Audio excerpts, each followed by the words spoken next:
Hello दोस्तों, स्वागत है आपका हमारे YouTube चैनल गुरुकुल क्लासेस में। आज हम लोग दो चर वाले रैखिक समीकरण पढ़ने वाले हैं। तो चलिए शुरू करते हैं। सबसे पहले हम समझेंगे कि दो चर वाले रैखिक समीकरण होता क्या है। तो देखिए, दो चर वाले रैखिक समीकरण को हम लोग linear equation in two variable बोलते हैं, है ना। तो अब यहाँ सबसे पहला शब्द आ गया हमारा लीनियर, मतलब कि लीनियर का मतलब होता है रैखिक। तो हम लोग पिछले चैप्टर में पढ़े थे बहुपद में क्या था कि वहां पे रैखिक बहुपद था। रैखिक बहुपद हम लोग किसे कहते थे? जिसका अधिकतम घात जिस बहुपद के चर का अधिकतम घात 1 होता था उसको हम लोग रैखिक बहुपद कहते थे।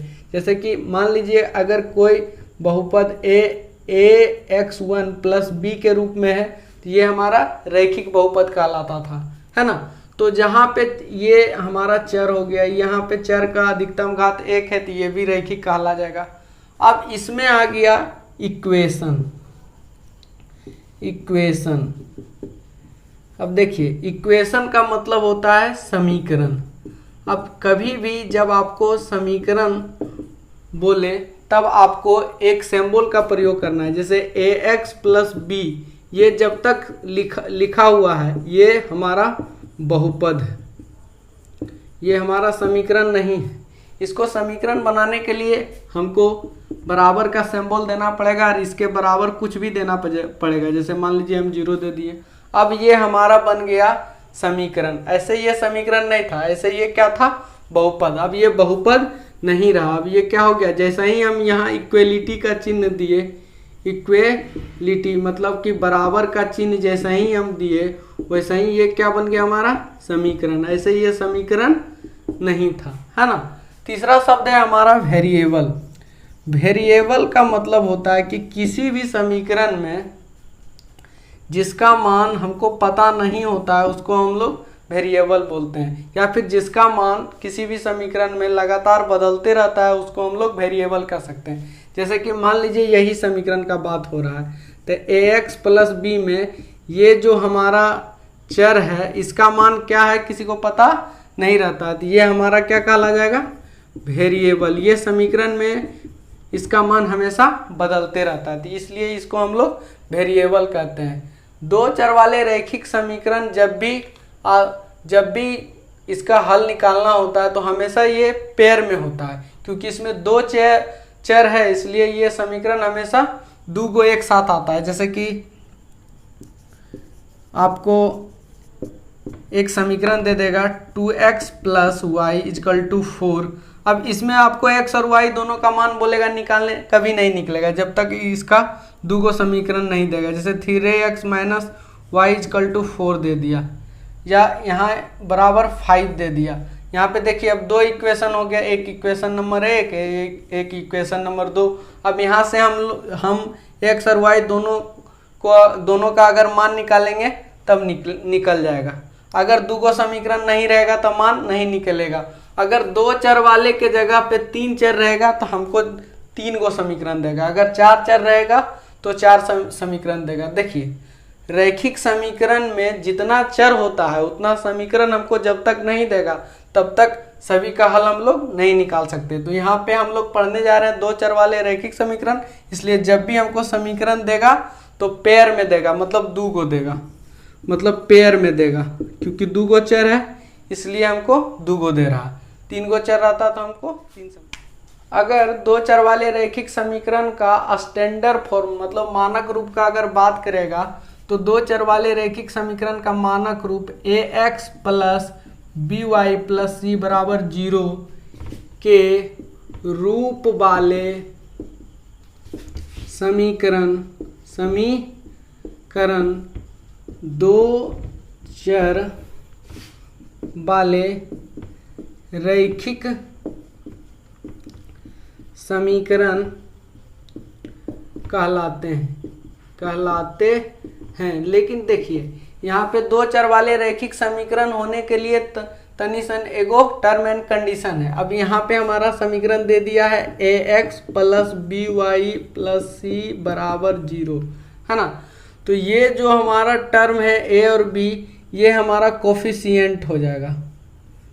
कोफिशिएंट मतलब कि गुणांक वाला टर्म हो जाएगा, गुणांक, ये टर्म हो जाएगा, ये भी हमारा गुणांक हो जाएगा। और ये x और ये y, ये दोनों जो टर्म है, ये हमारा, ये दोनों जो टर्म है ये हमारा वेरिएबल टर्म हो जाएगा, मतलब कि चर वाला पद हो जाएगा, समझे ना।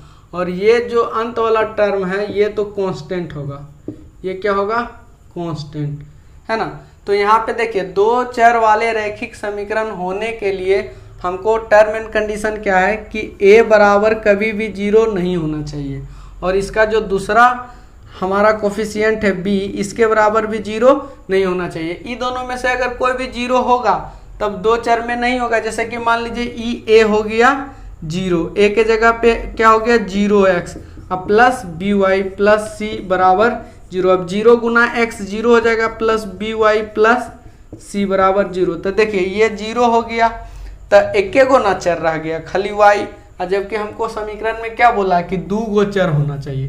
कितना चर होना चाहिए, 2 चर। तो देखिए 2 चर वाले रैखिक समीकरण के लिए टर्म एंड कंडीशन क्या हो गया कि इसका जो 2 गो कोफिशिएंट है a और b, ये कभी 0 के बराबर नहीं होना चाहिए, तभी ये 2 चर वाले रैखिक समीकरण होगा। अब देखिए हम पहले ही बता चुके हैं कि जब भी 2 चर वाला रैखिक समीकरण देगा तो 2 गो समीकरण देगा। तो हम एक गो समीकरण जो पहला है उसको हम a1x b1y अब प्लस c1 बराबर 0 मान लेंगे, इसको हम समीकरण 1 बोलेंगे। और दूसरा का समीकरण जो देगा उसको a2x प्लस b2y अब प्लस c2 बराबर 0, इसको समीकरण 2 मान लेंगे, है ना। तो इससे हमको पता चल जाएगा कि कौन सा समीकरण 1 का कोफिशिएंट है और कौन सा समीकरण 2 का कोफिशिएंट है। अगर हम इसको a1 a2 और b1 b2 और c1 c2 मानेंगे तब 2 चर वाले रैखिक समीकरण को हम 2 तरह से पढ़ेंगे। एक तो हम इसका ज्यामितीय हल पढ़ेंगे, ज्यामितीय हल, जिसको कि हम लोग बोलते हैं ज्योमेट्रिकल सॉल्यूशन, है ना। इसको हम लोग ग्राफीय हल भी बोल सकते हैं, ग्राफीय हल भी बोल सकते हैं। एक तो ये पढ़ेंगे, दूसरा हम लोग पढ़ेंगे बीजगणितीय हल, बीजगणितीय हल मतलब कि अलजेब्रिक सॉल्यूशन, है ना। अब बीजगणितीय हल हम लोग 3 तरह से पढ़ेंगे। पहला है प्रतिस्थापन विधि, प्रतिस्थापन विधि, जिसको कि हम लोग बोलते हैं सब्स्टिट्यूशन मेथड। दूसरा है हमारा विलोपन विधि, विलोपन विधि, इसको हम लोग बोलते हैं